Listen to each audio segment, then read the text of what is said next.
한국에서는 90년대 키즈의 국민 애니메이션급 인지도를 갖고 있지만 정작 본토 일본에서는 맛있는 영웅자 와타루 시리즈와 많은 면에서 비교되고 해당 작품의 아류작으로 오해도 받아서 큰 반향을 끌지 못하고 밀린 작품이었다. 두 작품을 다 맡았던 감독의 인터뷰에 따르면 와타루가 완고 성적으로 우세였기에 그 후속작의 방영을 앞당기기 위해 그랑조가 조기 종영되었다고 한다. 서기 2050년 달에서 이유를 알 수 없는 지진이 발생하여 공기와 물이 생기고 발전하여 지구와 비슷한 세계가 된다. 그리고 50년 후인 2100년 주인공 하루카 다이치는 우연히 달 관광여행 티켓에 당첨되어 달로 여행을 떠나게 되고 그곳에서 여러 인물들과 만나 성장하고 마왕을 물리친다는 비교적 직선적인 스토리다. OST는 용자왕 가오가이가 톱을 노려라, 원피스, 초신성 플래시맨, 오버맨 킹 게이노로 유명한 타케이 코에이가 담당했고 대체적으로 좋은 평을 받으며 특히 그랑조 소환이나 그랑조의 필살무기 LD 카이저의 테마는 어려서 그랑조를 접한 한국의 세대라면 흔히 기억하고 있다. 캐릭터 디자인은 아시다 토요로 그가 사장으로 있던 스튜디오 라이브라는 회사 단위로 참여했으나 메인 캐릭터는 아시다 토요다. 다만 악역이나 조형 캐릭터들은 제자들이 했다. 한국에서는 비디오가 먼저 출시되었다. 일본 방영 중이던 1989년에 번개전사 그랑조라는 제목으로 초반부가 발매된 이후 1990년에 번개전사 슈퍼 그랑조, 하이퍼 그랑조까지 출시했고 이후 SBS에서 1993년 8월 17일부터 배트맨의 후속으로 편성돼 1994년 1월 4일까지 매주 월요일에서 수요일 오후 5시 40분마다 방영하면서 개국한 지 2년도 채 안 된 신생 방송사 SBS가 순식간에 수도권 지역에서 KBS와 MBC를 눌러버릴 정도로 압도적인 시청률을 자랑했다. SBS 방영 시기인 1993년에는 피구왕 통키, 축구왕 슛돌이가 역시 SBS에서 방영되었을 무렵이며 이 당시의 국민화 팬들 중에는 저 세 개 작품을 모르는 경우가 없다시피 할 정도로 유명한 국민 애니메이션이었다. 특히 통키 슛돌이와 마찬가지로 슈퍼 그랑조 역시 일본에서보다 한국에서의 인기가 높은 편인데 같은 감독이 제작한 맛있는 영웅자 와타루보다 인기와 평가가 거의 압도적으로 높다. 국내에 출시된 OVA판은 비디오 표지에 더욱 막강해지고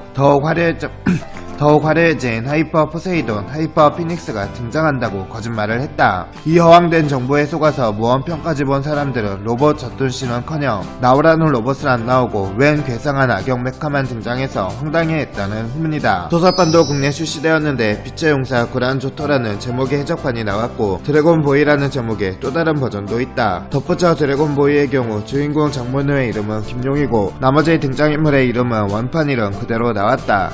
하루카 다이치의 자가용인 제트보드는 그가 직접 스케이트보드에 원동기를 달아서 만든 것으로 100m를 3초에 주파하는 속도를 자랑한다. 그랑조트의 탑승 조건이 100m를 5초 안에 주파도 이걸로 해결한다. 덧붙여서 다이치는 이걸로 평지뿐만 아니라 절벽이나 산도 타고 다닌다. 하루카 다이치의 약점은 당근으로 당근을 볼 때마다 도망칠 정도로 싫어한다. 그래서 당근 덕후의 미숙한 마법 실력을 가진 구리구리의 당근만 나타나게 하는 마법 때문에 고생하게 되는데 편식 따위 모르는 가스나 구리구리를 갖지 않게 여기는 라비와 비교해봐도 마동전사 서민만 중 유독 다이치가 심하게 당한다. 하지만 TV판 최종화에서 결국 극복한다.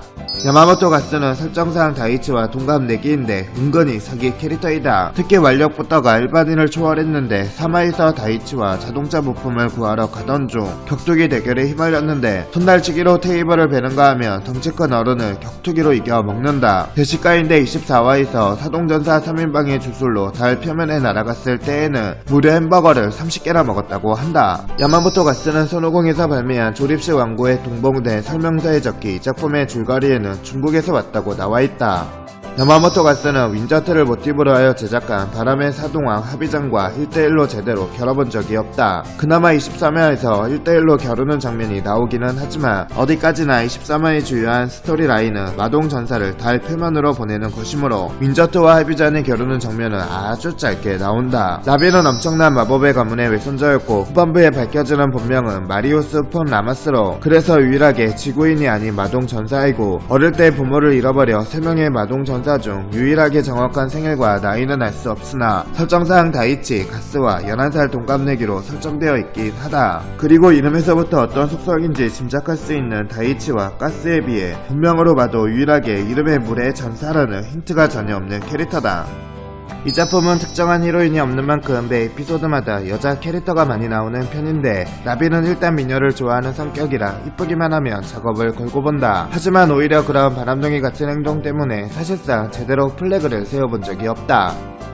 라빌은 아버지를 모르는데 아버지가 OVA 마지막 메디컬 대전에서 등장한 쌍기 부족의 리더인 아르가로 엄마 사유리를 브리 라마스처럼 배신자라 말하는 아르가에게 화를 내며 덤비는 라빌을 붙잡고 애틋한 눈으로 바라보는 장면이나 그롤왈드와 접촉하며 남기는 유언, 그리고 막판은 사유리가 어딘가를 멍하니 바라보다 라비가 왜 그러냐고 물어보자 아무것도 아니라고 말한 점에서 확인할 수 있다. 이를 보아 아르가는 적어도 자기 아들의 존재를 알던 시점에서 사유리와 결별한 걸로 추정된다. 하지만 라비는 그가 자신의 아버지란 걸 끝까지 모른다. 메이 할멈은 다이치랭의 리더로 포지션은 로봇 만화의 박사이며 마동왕들을 소환하는 소환기도 준비했다. 다만 조립은 다이치가 도와준 것으로 보아 기계치인 듯하다. 매즈 달팽이는 먹이는 보통 풀이어도 딱히 상관은 없는 듯하며 식탐이 매우 강하다. 게다가 달팽이 주제에 잠수의 바다 위를 걷기까지 하고 서슬렀던 화산지대에서도 멀쩡하게 활동한다. 다만 추위에는 매우 취약이라 극한 지역인 제2구역에서는 껍질에서 나온 경우가 거의 없어 썰매에 태우고 다녔다. 서동족의 일원들은 본래 김귀 부족들 중에 한 뿌리였다고 하지만 작종 통틀어서 유일하게 김귀 부족의 상징인 토끼기가 없다. 나부는 사동족 최고 전사의 1인으로 큰 키와 입증한 근육에 덩치를 가진 거한으로 사동왕 합의전의 파일럿이고 설정사 나이는 35세라 하지만 55세라 해도 이상하지 않을 엄청난 노안이다. 그랑조의 설정 중 달은 현실 세계의 달과 동일한 지구의 위성으로, 하지만 공기와 물이 있어서 우주복 따위 없이 평범하게 살 수 있다.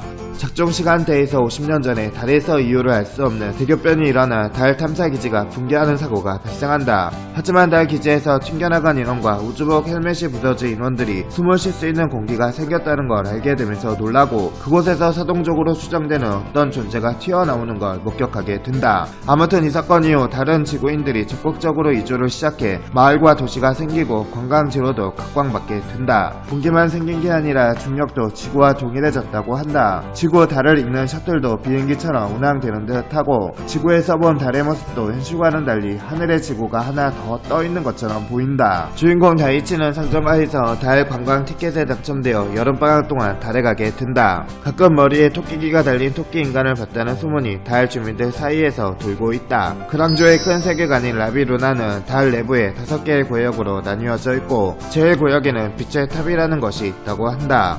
본작에서는 달 표면에 사는 사람과 달 내부의 주민으로 민족을 구분하고 있다. 방법이 아예 없는 것은 아니나 달 표면에서 달 내부로 혹은 달 내부에서 달 표면으로 이동하는 게 쉽지 않다고 한다.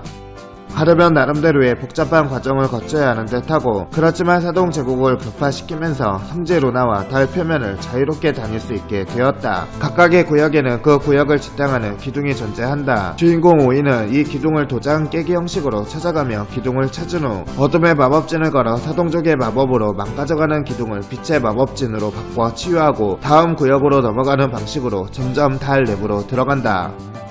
마동왕, 사동왕은 모두 페이스 모드라고 불리는 거대한 얼굴 모습으로 변신할 수 있다. 이게 어떤 기능인가는 특별히 밝혀진 게 없는데 Y 버스트의 첫 등장 때 묘사를 보면 방어력이 상승하는 방어 모드라는 듯하다.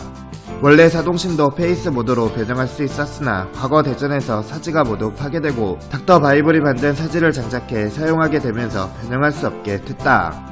그랑조트는 작중 유일하게 마동 전사로 선택된 다이치와 대화를 하는 마동왕인데 그랑조트만 오리지널 마동왕의 카피본이기 때문이다. 따라서 오리지널 마동왕에 깃들어 떠오니 그대로 이동해온 것이다. 나머지도 마동왕은 김귀 부족의 창작품으로 조자를 선택할 능력은 있지만 상호작용할 정도의 능력은 가지고 있지 않다. 다만 설정집에서 다른도 마동왕이 말하지 않은 건 연출 편의성이라고 한다. 직선 이 작품이 메인이 그랑조트에게 서사를 집중해서 그렇지 두 마동왕이 말을 안 하는 게 설정상 어떤 급의 차는 아니라는 것이다. 다른도 마동왕도 마동 전사가 뭔가 메시지를 느끼고 답하거나 스스로 의지가 있음을 보인 적이 있다. 하이퍼 그랑조트의 파워는 아르테미나 파워의 일부를 받은 상태인데도 달을 파괴할 수 있는 그런 말도와 맞먹을 정도의 힘을 발휘했다. 또한 기존 그랑조트에 비해 더 커지고 날씬해졌다. 타 마동왕이나 사동신, 사동왕당과 달리 페이스 모드가 없으며 엘드 카이저가 소환하는 게 아닌 옆구리에 차고 있다. 그리고 다이치의 복장은 노멀 그랑조트일 때처럼 중고품 복장이며 색상만 흰색으로 바뀌었다. 윈저트는 작품 자체가 그랑조트가 거의 다 해먹기 때문에 윈저트 역시 보기 힘들다. 등장 빈도는 아쿠바이트와 큰 차이가 없으나 아쿠바이트는 워낙 소환에 제약이 많다 보니 상대적으로 제약이 적은 이쪽이 더 많이 나오는 것처럼 느껴질 뿐이다. 아쿠바이트는 소환 매개체는 팽이로, 소환 대사는 매지컬 스핀, 국내판에서는 마법 팽이, 라비가 마동 팽이로 물에 마법진을 그려 소환하며 넓은 호수 같은 곳이 없으면 소환할 수 없는 제약이 있다. 그 이후로 은근히 등장이 적고 슈퍼화된 후에도 손에 꼽힌다. 아니 은근히 정도가 아니라 제작진의 관심을 못 받는다는 느낌이 들 지경이다. 심지어는 사방이 물천지인 제4구역에서 수중전이 어려운 그랑조트는 그 와중에도 악착같이 땅을 찾아내어 소환한 것에 비해 정작 아쿠아비트는 소환된 횟수가 적었다. 아쿠아비트는 주변 이물 천지인 제4 지역이었던지라 나올 것 같은데도 안 나와서 보는 사람들로서는 얘 왜 이리 안 나오냐 라는 생각이 들기에 충분했고, 슈퍼화 했을 때는 정말 등장 빈도수가 손으로 꼽을 정도인데다가 처음 등장했을 때는 소환 및 변신 장면도 안 나왔으니 말 다 했다. 사실 이렇게 다른 아동왕에 비해서 등장 횟수가 적은 건 그리기 힘들어서라는 이유가 있다. 곡선이 많고 복잡한 디테일이 많은 아쿠아비트는 애니메이팅하기 어려운 디자인이라 그릴 수 있는 애니메이터가 극소수였던 것이다. 아쿠아비트가 제대로 싸우는 에피소드는 업계 최고 실력의 애니메이터 요시다 토우르가 담당하는 경우가 대부분이었고, 그 외에는 뱅크신으로 때웠다. 제4 지역에서 안 나온 것도 요시다 토우르의 스케줄 문제가 있어서 그랬을 가능성이 높다. 합의자는 작중에서는 가장 강력한 메카로 나오는 것과는 달리 정작 완거품으로는 가장 인기가 없는 기체 중 하나였다. 그랑조트의 모든 기체들의 프라모델은 사동신을 포함해서 엄청난 인기로 매번 문방구에 들어오자마자 품절이었지만 합의자는 언제나 쌓여있었다. 아마 파일럿이 워낙 비호감으로 생겨서 그랬던 모양이다. 재밌게 보셨다면 좋아요와 구독 부탁드려요.